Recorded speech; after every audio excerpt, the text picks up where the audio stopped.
Minister A. Saravanan, the spokesperson for the DMK, joining us. We have Ravula Sridhar Reddy, a senior leader of the TRS, Geeta Bhatt, director of the NCWEB University of Delhi, a political analyst who supports the BJP. We have A.N. Shamsir, MLA with the CPIM from Kerala, joining us, and PKD Nambiar, a political analyst also who supports the BJP, and Kasturi Shankar, an actor and activist, joining us tonight on the show. This is what differentiates India from, let's say, Japan, the countries that Geeta Bhatt raised.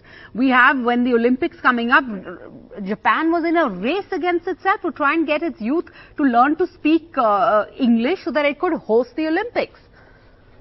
Mr. Nambiar. I feel it gives me a surprise that we are on an English channel, which is a leading English channel in the country, and we are talking about the linguistic freedom. I am a Malayali. I am a proud Keralite. I speak Malayalam. I have born and brought up in Kerala in a government school. I studied in a government college till my graduation.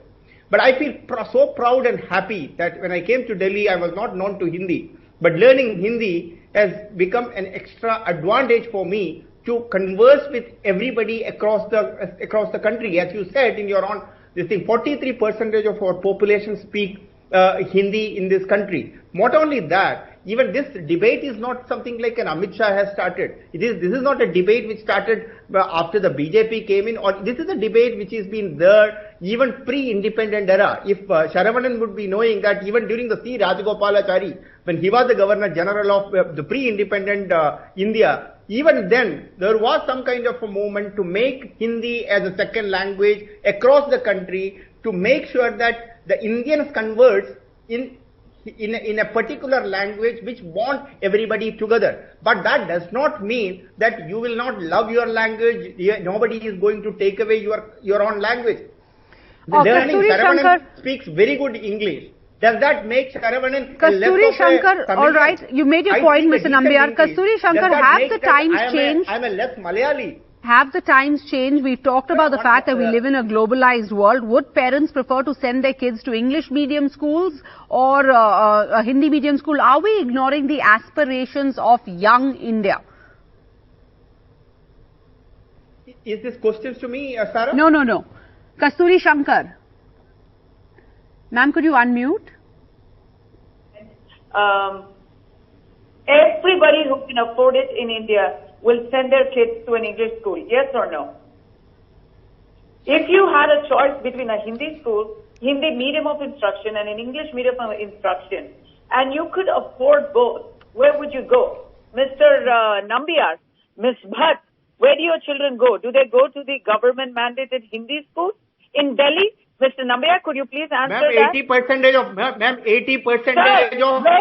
IIT comes from the government. Sir, where do your kids study? Be honest They don't come from the centralized.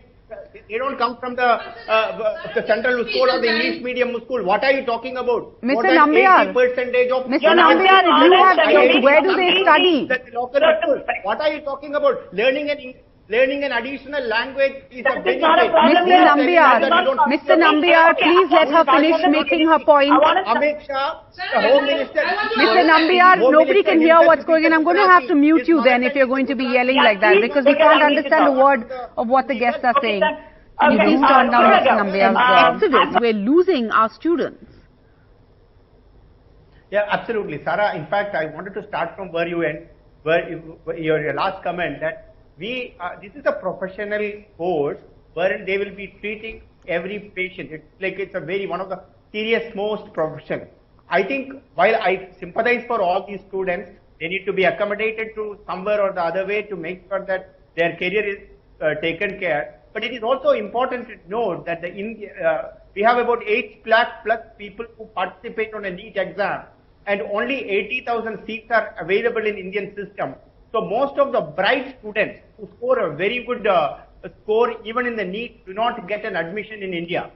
So the people, you should also be looking at those students who have been kept away from their aspirations to become a doctor, while giving these students who are coming back, just giving them a seat which is so important in Indian context. So we need to have, I agree with the doctor that there should be a quality check of all these students. Are they at par with the Indian students? Because please note the Indian medical system, whether we may have a lot of complaints about our Indian medical education is at par with the international standard. Our doctors are the Indian doctors, especially some of the government colleges. These doctors are one of the brightest in the world.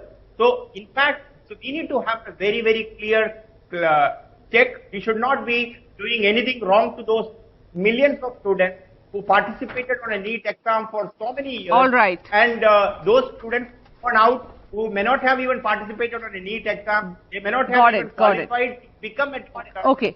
Dr. Shailesh Jain, can you pick up on